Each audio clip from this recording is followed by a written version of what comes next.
Yeah, look, look. I ain't scared of nothing, really they come from nothing. Sports think they the same, but all them niggas fronting. Why they mouth keep running, I've been up to something. Let me rap real quick. Look, washing that dirt off, they spit, I turn off. Same shit I... What's up guys? It's time for another adventure, and this time interesting adventure natin kasi hindi natin dala yung mga sarili naming sasakyan. Gamit natin yung Photon Tanland V7 and V9.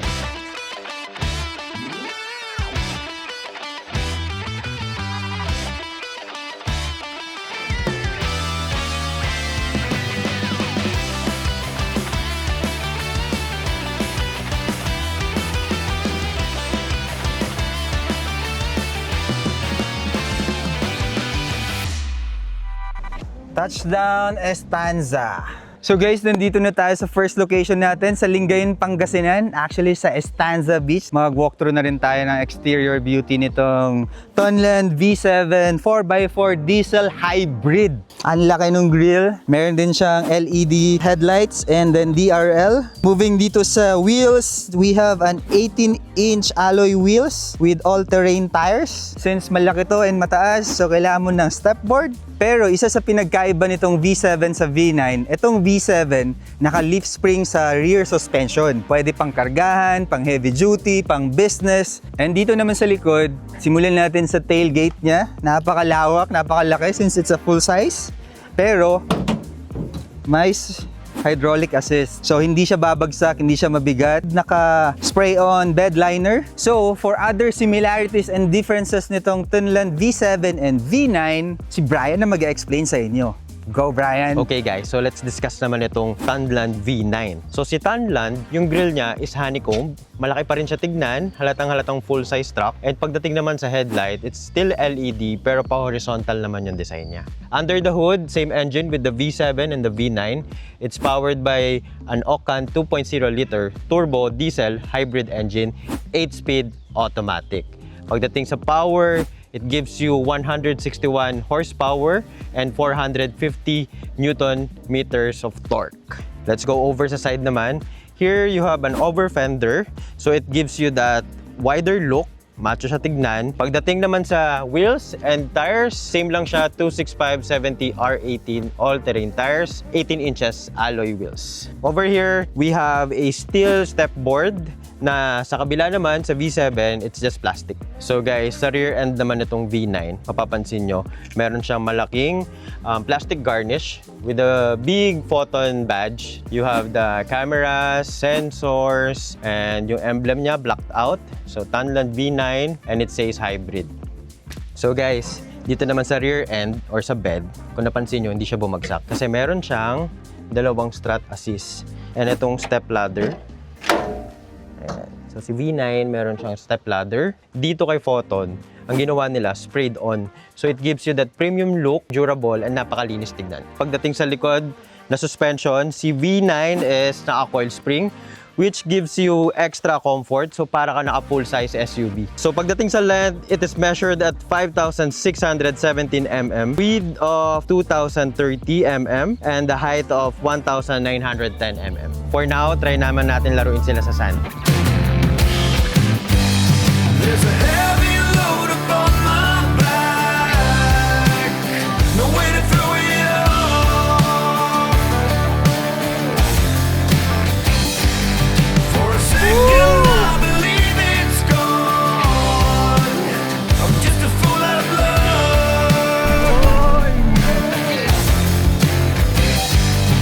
Standing on the open road.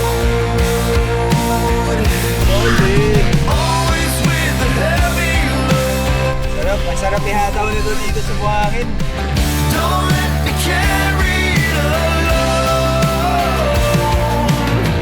I think my head is full of stone. Oo na! There's not a whole lot I can do. Oh, the visions that come I'm impressed. Panalo.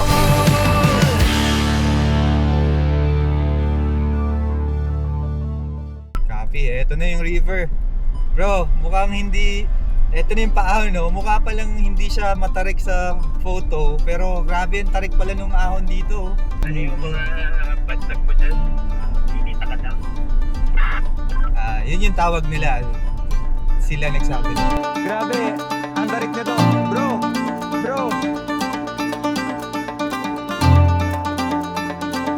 Bro! Halika, kailangan mo makita to. Mukhang mapapalaban tayo dito. Halika, check mo. Ano meron? Uy! Medyo matarik to ah.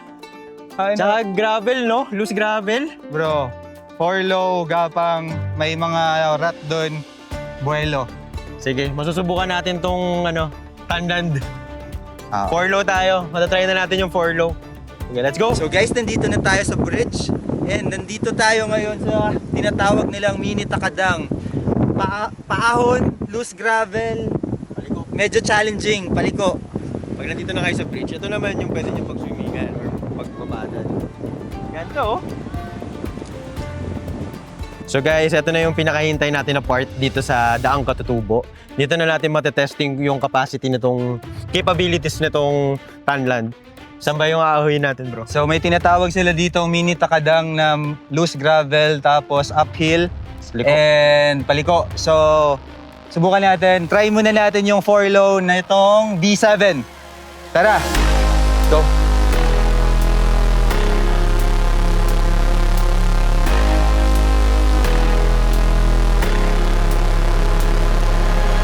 Medyo feeling ko kailangan ng buwelo dito eh. So mga factors natin, all-terrain tires, hindi rin tayo nag-air down, no? Hindi tayo nag-air down. Naka 4 low lang tayo. As is. Let's go. Lapang lang.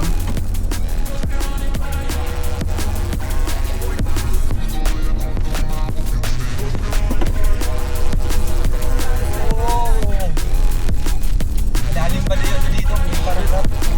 Iba pala pag nandito ka na.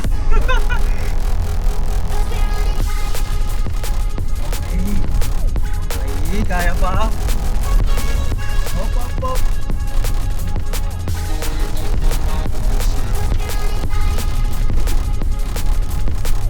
Drive ka lang, no? Hindi kita nagbalbal, no?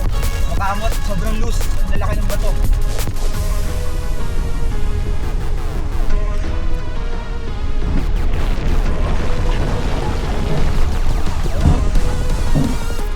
Yeah, that's it. Kailangan natin i-check kung tatama yung ilalim, bro. Check mo kasi Sige. may malaking bato. Check natin muna, guys. Sige, ano na yung line mo? Para mas kailangan ko ng spotter sa labas. Sige, sa labas na ako, ha? Wait. Yung bato dito, Wala, goods. pasok. Oo. Ito na yung malaki yan. Hindi ko kita, bro. Ito lang. Diretso lang ako.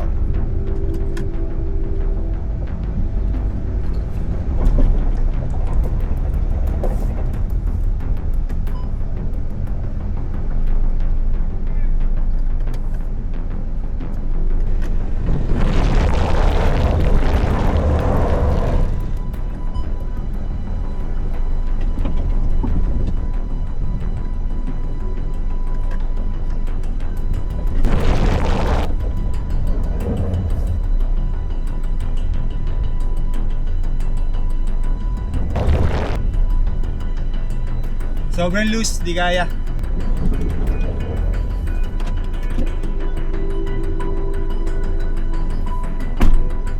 Ano? Nadaustos ako eh. Iikot ko.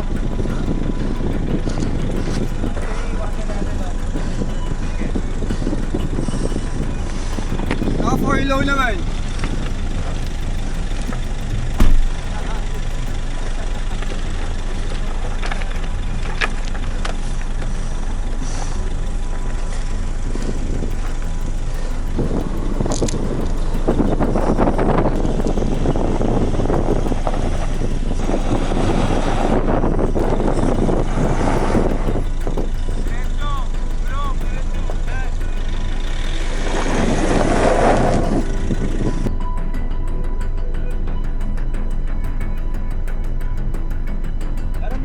logo dyan ng traction eh.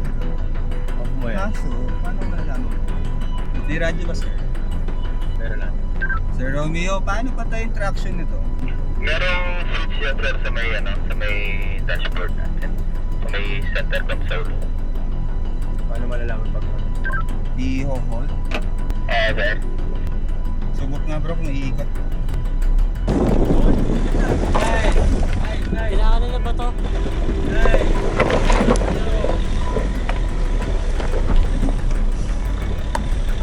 Dito na yung bato ah.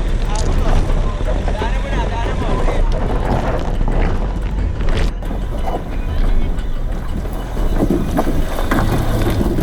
So, kailangan nyo pala patayin yung traction control.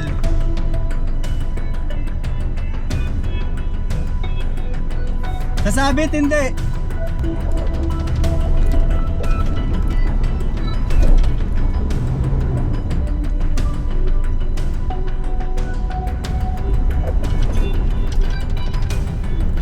Woo!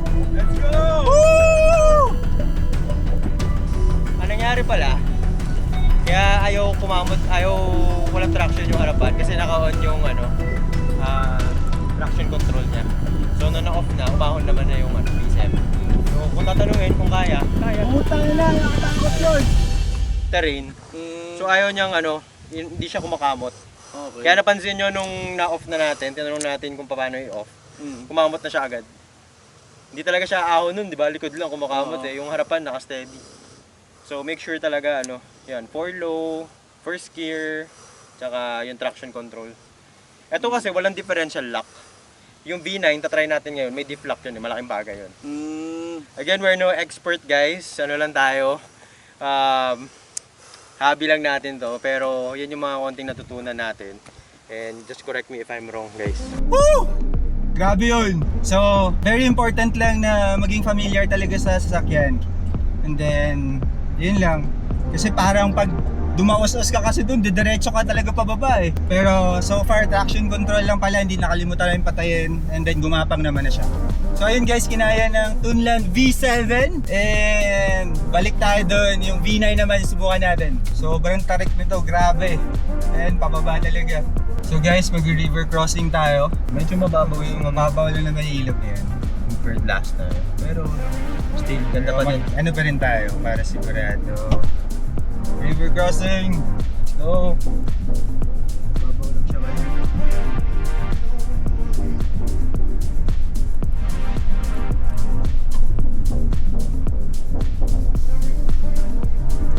Basic.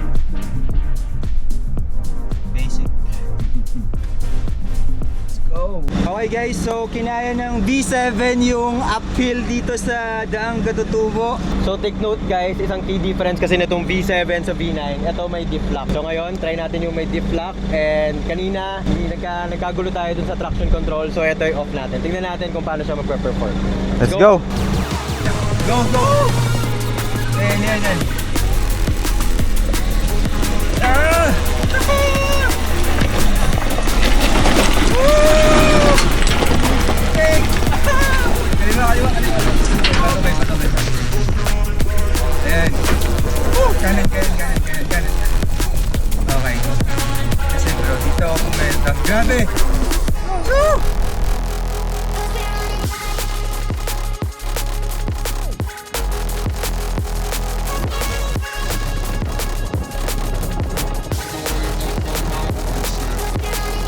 So kaya, stop.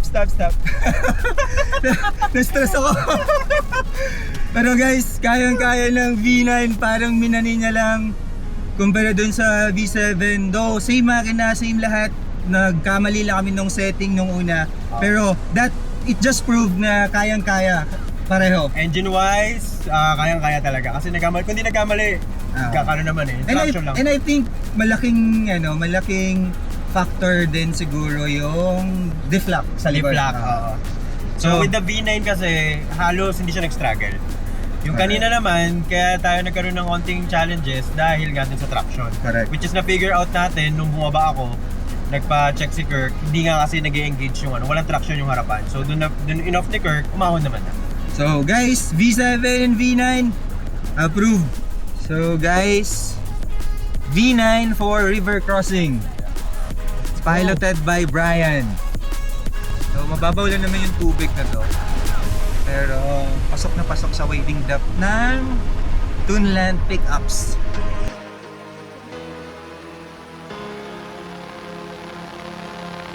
So ayun na nga guys, itong Tunland V7 and V9 successfully nakatagos sa ahon ng daang katutubo. So ngayon, nandito ako sa loob, sa second row ng Tunland V7 para pakita sa inyo yung interior. Gusto ko lang mag-disclaimer guys, medyo madumi na siya kasi buong araw na namin siya gamit.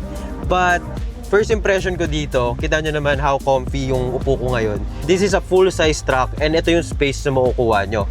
Pagdating sa legroom, itong seat na to, this is sa height ni Kirk, so medyo naka-atras, but I still get this much of space pagdating sa legroom. Sa height naman, I'm 5'7", pero may space pa ako sa headroom. And dito naman, pagdating sa seats, comfortably, you can fit 3 persons dito. Yung overall feel naman nitong interior, syempre, it's leather seats. Yung trims niya, all leather din. So, very comfy, very premium yung vibe nito. For your convenience din. Si Photon, naglagay din siya dito ng mga aircon vents. Ayan, makikita nyo, nandyan yung aircon vents niya.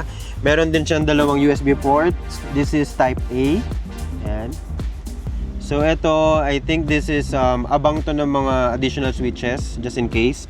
And may abang na rin dito ng additional plug. You have 2 pockets sa back seats. So si Tunland V7 pala guys, wala siyang armrest. But si V9 meron and a cup holder. Papakita yun ni Kirk sa inyo. Okay. Ang laki rin. Ito yung tinatawag nilang intelligent cockpit design. Dito sa cockpit na to, ano ba makikita natin? Ito, unang-una mo mapapansin, itong 14.6 inches na infotainment. All the details na gusto mong i-adjust or makita for the music, your Apple CarPlay, nandito. And what I like about the design na ginawa ni Photon, hindi lang sila nag-rely dito sa touchscreen. Gumawa rin sila ng mga physical buttons, ayan, which is, it comes very handy pag nagda-drive ka na. Kasi minsan ang hirap mag-touchscreen while driving, naka-focus ka sa driving. So you want physical buttons. So here, you can adjust the aircon, nandito yung hazard button nyo, yung heated seats, temperature control, etc. Aircon vents natin, since malaki yung infotainment, dito na nakalagay sa baba, yung sa gitna. Underneath, meron tayong wireless charging. Going here, right in the middle, you have the shifter for the 8-speed automatic, the driving modes on the left, 4x4 dial, volume control for music. So meron din tayo sa steering wheel, pero just in case yung passenger nyo gusto adjust yung volume, meron din dito. Dun pala sa V9 guys, makikita nyo may diff lock. So si Tunland V7, wala. In the middle, makikita nyo may hill descent din siya, meron siyang traction control, auto hold assist, tsaka yung electronic handbrake niya. 2 cup holders. So, meron din siyang ashtray. This is a very big storage box, guys. Ang laki-laki. Ayan, oh. So, leather din yung cover niya. And may sliding tray dito para kung di mo ginagamit tong cup holder, pwede mo itong gamitin. Push start button din to. For the gauge naman ni Tunland V7, if you will notice, it's a combination of analog and digital. Controls mo dyan, pwede mo rin ma-access dito sa steering wheel on the right side. Nandito naman sa left side, yung mga usual like the cruise control. But si Photon, ito yung nagustuhan ko. Nung dinadrive ko siya kanina, nagtataka ako, ano tong LIM? So it's a limiter pala. So kung may gusto kang iset na top speed, let's say 100 kph, pwede mo iset doon. And yung car, hindi siya lalagpas doon. So magbibip lang siya. So that's very nice, Photon.